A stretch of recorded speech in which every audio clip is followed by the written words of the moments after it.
이렇게 순조롭게 발전해가던 LA 코리아타운에서 미주 한인 역사상 가장 비극적인 사건이 일어나게 됩니다. 바로 한인 사회뿐만 아니라 전 미국을 큰 충격에 빠뜨린 LA 폭동입니다.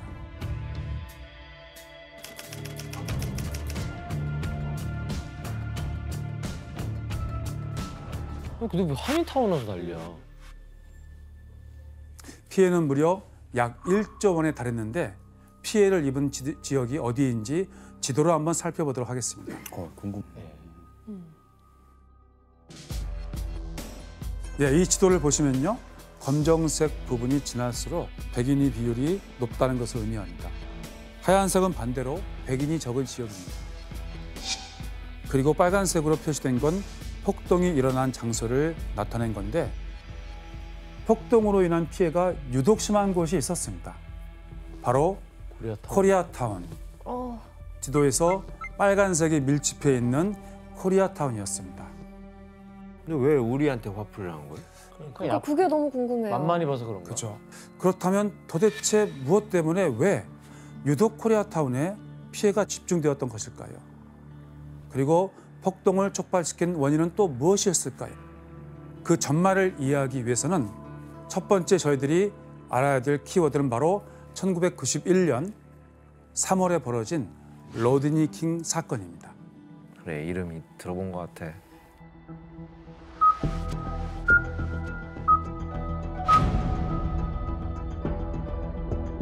로드니 킹 사건은 흑인인 로드니 킹이 과속을 하다가 백인 경찰에게 검거된 일에서 시작되었습니다. 이때 그를 검거하는 과정에서 로드니 킹과 경찰 사이에 실랑이가 있었고 경찰들은 로드니 킹에게 과도한 폭력을 사용했죠. 과잉 진압했구나. 그렇습니다. 그런데 길 건너편 아파트 단지 발코니에 서 있던 조지 할리데이라는 사람이 우연히 이 모습을 비디오 카메라에 담게 됩니다. 죽었구나. 심했어.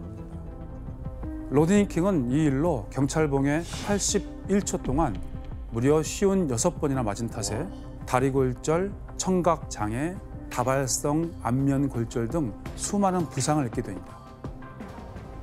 결국 로드니 킹을 폭행한 4명의 백인 경찰관들은 구속되었습니다.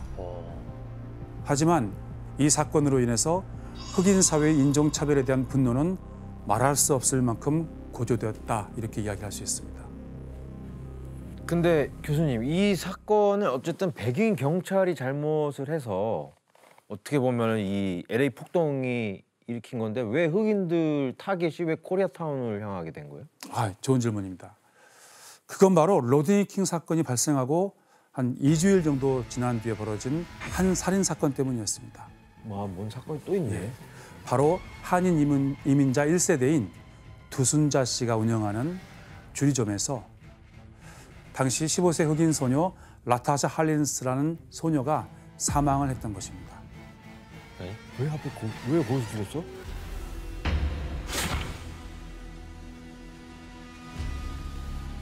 두순자 씨가 운영하던 가게의 고객들 중에는 지역 갱단과 마약 판매자들도 있었습니다. 이 때문에 두순자 씨는 예전부터 강도 사건으로 큰 피해를 보았고 목숨을 위협당하는 경우도 많았다고 합니다. 그런데 LA 한인 상인들이 주요 고객 역시 흑인들이었습니다. 하지만 당시 한인과 흑인은 문화 차이로 인한 거리감 때문에 서로에게 불편한 존재였다, 이렇게 이야기를 할 수 있습니다. 그러던 어느 날 흑인 소녀인 라타샤가 가방에 오렌지 주스를 넣는 모습을 보고 도둑으로 오인했던 것입니다. 라타샤는 오렌지 주스 값을 지불할 거라고 항변했지만 두순자는 라타샤와 계속 실랑이를 벌이게 됩니다. 그리고 이 과정에서 결국 두순자가 쏜 총에 라타샤가 즉사를 하고 말았습니다. 뭐야, 총을 쐈어요? 이 사건으로 두순자 씨는 15년을 구형받았습니다. 하지만 법원은 재범 가능성이 낮다라는 이유로 집행유예 그리고 400시간의 사회봉사를 선고하게 됩니다. 흑인 사회는 이 판결이 불합리하다라고 생각했고 이를 계기로 한인들에 대한 반감과 미국의 사법 시스템에 대한 불신은 더더욱 커져갑니다. 아니 아무 일이 없던 게 아니었군요. 뭐가 있었구나. 그렇죠. 그리고 두순자 씨에 대한 재판이 있고 얼마 지나서 미국 사법 시스템은 또 한 번 이해할 수 없는 결정을 내리게 됩니다.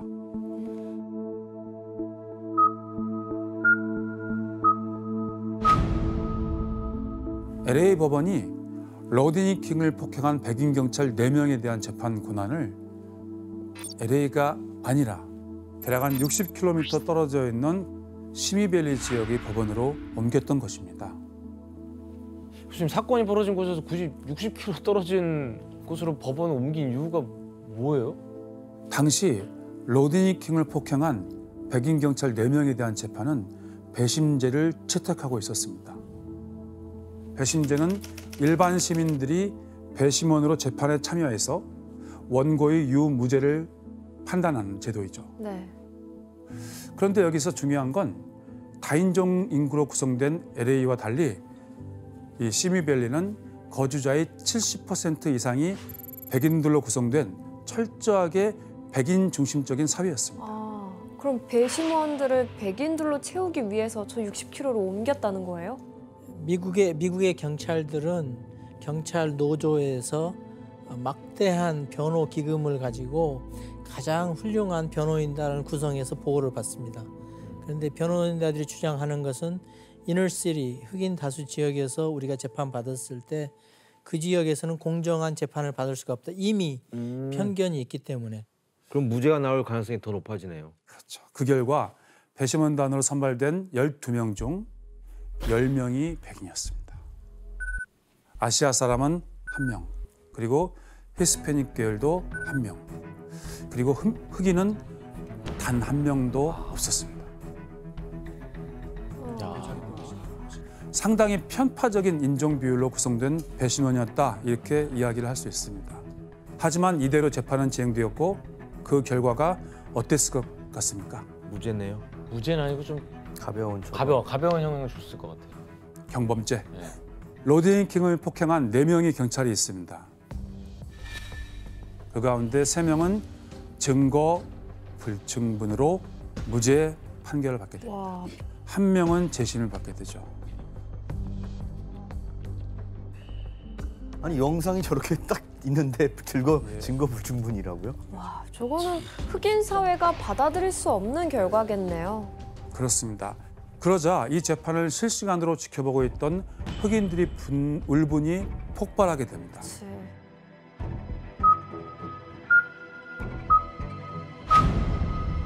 그리고 이때 폭동이 코리아타운에 가장 많은 피해를 입히게 되고 또 코리아타운에 집중돼서 벌어지게 됩니다. 그 이유는 바로 지리적인 요인입니다. 폭동이 시작된 시간 4월 29일 오후 3시 30분 즈음이었습니다. 폭동이 진원지는 코리아타운에서 발생하지 않았습니다. 코리아타운보다 훨씬 남쪽에 있는 그 지역을 보통 사우스 센트럴 로스앤젤레스 혹은 사우스 로스앤젤레스 이렇게 부르기도 합니다. 자, 이 지역에서 이제 폭동이 시작되는데 크렌샤 지역이라든지 피코 유니언 지역, 기타 여러 지역에서 폭동은 동시다발적으로 전개됩니다. 그러면 그 시위대가 혹시 일부러 코리아타운을 타겟으로 삼아서 노린 건가요? 정확하게 그렇게 단언할 수는 없습니다. 왜냐하면 사전에 치밀하게 계획된 폭동이 아니었기 때문에 폭동을 일으킨 사람들에게 최종 목적지가 정해져 있었다, 이렇게 이야기하기 어렵습니다. 좀 우발적인 면이 있었네요. 그렇죠. 그리고 코리아타운이 폭동의 진원지와 상당히 밀접해 있었습니다. 이러한 지리적인 요인들 때문에 코리아타운이 많은 피해를 입게 되었다, 이렇게도 이야기할 수 있습니다. 그런데 로디니 킹 재판 결과가 발표되고 코리아타운까지 폭동이 번진 건 고작 1시간 남짓이었어요. 1시간 남짓이었어요. 그렇게 빨리요? 인접해 있는 지역이다 보니까. 이렇게 곳곳에서 폭동이 불거진 지 1시간도 채 지나지 않은 약 4시 30분경 흑인 갱단들이 그리고 흑인 폭도들이 코리아타운의 가게들을 약탈하고 불을 지르기 시작합니다. 아무리 그래도 저 소방차라도 불러주지 둘이 저렇게 타고 있는 점. 그렇죠. 아쉬운 점이 분명히 있죠. 소방차가 출동하지 못한 이유는 출동하는 소방차에게 폭동 첫날 저녁에 폭도들이 발포를 했습니다. 그래서 소방관들이 목숨의 위협을 느끼고 경찰이 에스콜트 해주지 않으면 우리는 소방 진압 못한다고 그렇게 됐습니다. 폭동이 벌어진 당일날 저녁 한인 라디오 채널이었던 라디오 코리아는 모든 정규 방송을 중단하게 됩니다. 비상 방송 체제에 돌입했던 것이죠. 한편 피해 신고센터를 운영했던 것인데 폭도들도 물론 이 라디오 방송을 들을 수 있었겠죠. 하지만 그들은 한국말을 할 수 없었기 때문에 이해할 수 없었기 때문에 그 내용을 전혀 알아듣지 못했다 이렇게 알려져 있습니다. 그렇다면 저희들이 당시 라디오 코리아에서 어떤 식으로 구조 요청을 했는지 실제 한번 들어보도록 하겠습니다. 육성이 그렇습니다. 한인 입주자 여러분들께서는 오늘 오전 8시까지 가주마켓으로 모여달라고 미스터 최라는 분이 전화를 해주셨습니다. 샤퍼스 월드의 상인들은 8시까지 가주마켓에 모여주시기 바란다는 그러한 부탁 전화가 들어와 있습니다. 굉장히 유명한 마켓이었죠. 가주마켓. 가주마켓. 그러면 여기서 4호차에 이진호 기자 연결합니다. 지금 웨스턴에 나가 있는데요. 이진호 기자? 네네. 저는 지금 웨스턴과 오거에 있는 가주마켓 앞에 나와 있습니다. 오늘 아침 저는 이곳 웨스턴과 일대를 둘러봤는데요. 타운 곳곳에서 화재로 인한 연기가 아직도 보이고 있습니다. 또한 이곳 한인타운에는 어제 폭도들이 휩쓸고 간 모습이 역력하게 보이고 있습니다. 방송국은 뭐 피해가 없었나 봐요. 방송할 수 있었나 봐요. 다행히. 예, 라디오 코리아가 있는 그 지역은 그다지 큰 직접적인 피해는 없었다고 근데 알려져 있습니다. 되게 체계적으로 뭔가 방송하는 특파원 나가 있고 막 그러니까. 맞습니다. 그리고 한인들은 또 한 가지 방법으로 코리아타운을 방어했습니다.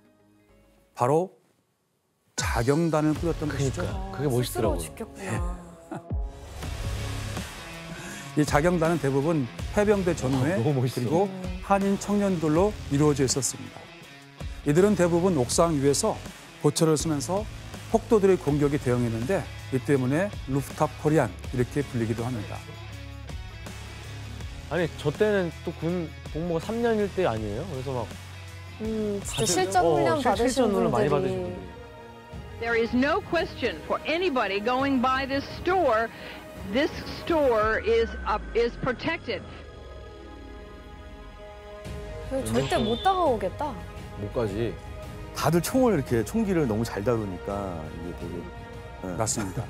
그래서 자경단에는 강력한 원칙이 있었는데 총기로 실제 살상은 금지하고 위협 사격만 했다고 합니다. 야, 그럼 기자님이 이 자경단을 직접 취재하시면서 가장 잊지 못할 순간이 있을까요?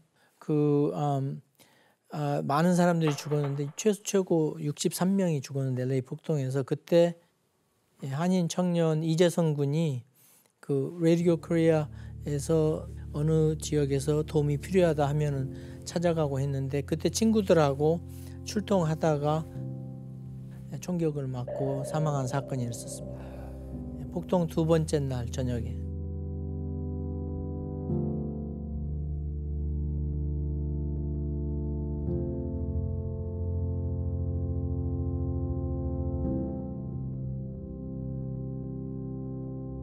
아니 근데 경찰놈들은 왜 우리 안 도와줬대요?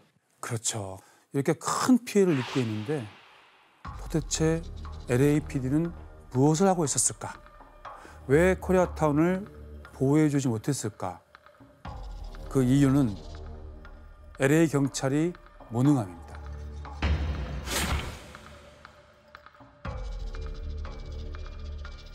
특히 당시 LA 경찰국장이었던 데릴 게이츠가 폭동을 초동 진압하는 데 실패한 게 치명적이었습니다. 데릴 게이츠는 사실 미국 경찰 역사에서 굉장히 중요한 인물입니다. 여러분들이 미디어에서 많이 보신 특수부대, 스왓 아시죠? 네. 스왓을 창설한 사람 가운데 한 사람이 데릴 게이츠입니다. 그런데 그는 LA 경찰이 전문화를 추진하다 보니까 LA 경찰 인원수는 다른 지역에 비해서 굉장히 적었다. 이렇게 알려져 있습니다. 게다가 폭동 발생 당시에 LA 경찰 수뇌부가 부재했습니다. 데릴 게이츠는 오후 7시에 폭동에 대한 보고를 받았음에도 불구하고 정치자금 모금을 위한 자선 파티에 참석했다고 합니다. 그리고 폭동주의부에도 고작 1시간만 머물렀다 이렇게 알려져 있습니다. 결국 휘하 경찰관 수백 명은 상부로부터 아무런 지시도 받지 못했던 것이고 바로 그러한 이유로 폭동 초기에 적절한 대응을 하지 못했다 이렇게 이야기할 수 있습니다. 그리고 저 사람을 다르게 얘기하면은 인종차별주의 중에서도 그렇죠. 우두머리 중에 한 사람입니다. 저 그래서 LAPD에서 소수민족들에 대한 커뮤니티 폴리싱, 그 주민들하고 같이 호흡을 맞추는 식의 경찰 방법을 택하지 않고 경찰들은 항상 거리감을 두고 소수민족들을 대하는 그러한 방식으로 해왔기 때문에 경찰이 폭동 첫날 철수하라고 지휘관이 명령을 했습니다. 왜냐하면 숫자적으로 폭동을 진압할 경찰 병력이 준비가 안 돼 있었기 때문에. 무능을 떠나서 이거는 방치인데? 그렇죠. 예, 마지막으로 당시 코리아타운 지역에는 전담 경찰서가 없었습니다. 코리아타운은 경찰국 두 곳이 나누어서 맡고 있었던 거예요. 그러다 보니까 폭동이 발생했을 때 어느 경찰서에서 출동할지 서로 합의가 안 되었던 것이고 시간이 걸릴 수밖에 없었다 이렇게 이야기할 수 있습니다. 결국 LA 폭동이 끝난 후에 데릴 게이츠는 직이 해제됩니다. 근데 저는 사실 이해는 안 가요. 뭐 경찰이 적었으면 예. 정부에서 군이라도 투입을 해서라도 이거를 사실 좀 사태를 진정을 시켜야 되는 게 정상적인 거죠. 예, 우리 토니 안 씨 정말 좋은 지적이시고 그래서 정부에서는 폭동이 발생한 4월 29일 저녁에 캘리포니아 주 방위군 4,000명을 연방군으로 편성해서 파견했습니다. 그런데 실제로 군인들이 폭동 현장에 투입되는 데 있어서는 더 많은 시간이 걸릴 수밖에 없었습니다. 그 이유는 정작 가장 중요한 탄약이 다음 날 오후가 되어서야 도착했기 때문입니다. 아이고 참. 아니 근데 그러면 그 굉장히 지금 이 긴박한 상황에서 예. 탄약은 왜 늦게 왔대요? 로스앤젤레스 같은 경우에는 1965년에 폭동이 한번 발발했습니다. 그 폭동을 보통 와츠 폭동이라고 하거든요.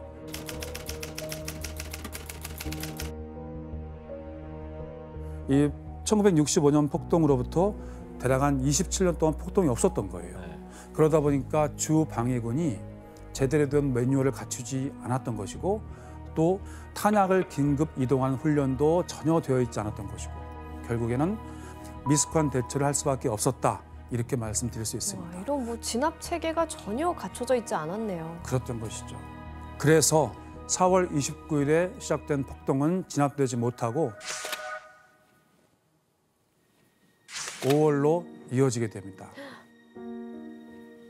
총체적 난국이었네요. 그냥. 그런데 이때 폭동으로 인해 무고한 사람들이 피해를 보기 시작하자 5월 1일 폭동이 발단이 되었던 러드니 킹이 직접 인터뷰를 하게 됩니다.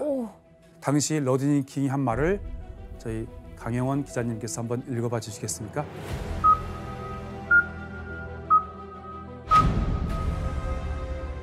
I just want to say, can we all get along? Can we all get along?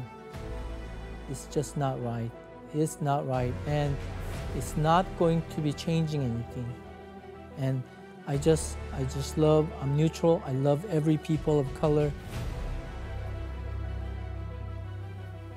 로드니 킹도 죄책감을 느꼈을 것 같아요. 그러네. 본인 그렇죠. 때문에 이 폭동이 시작이 된 거라면. 그 당시에 그 프레스 컨퍼런스는 이재성 군이 사망했던 사진이 LA 타임스에서 보도되면서 로드니 킹이 그 사진을 보고 저렇게 얘기합니다. 이 젊은 청년이 죽었다. 이것은 아니다. 폭동을 멈춰달라 호소를 합니다. 이건 아니다 싶었던 거죠. 로드니 킹이 이처럼 우리 모두 함께 갈 수 있지 않을까 그러한 이야기를 한 다음에 이후 다행히 폭동은 점점 줄어들어서 5월 1일을 마지막으로 방화, 약탈은 더 이상 발생하지 않았다고 합니다.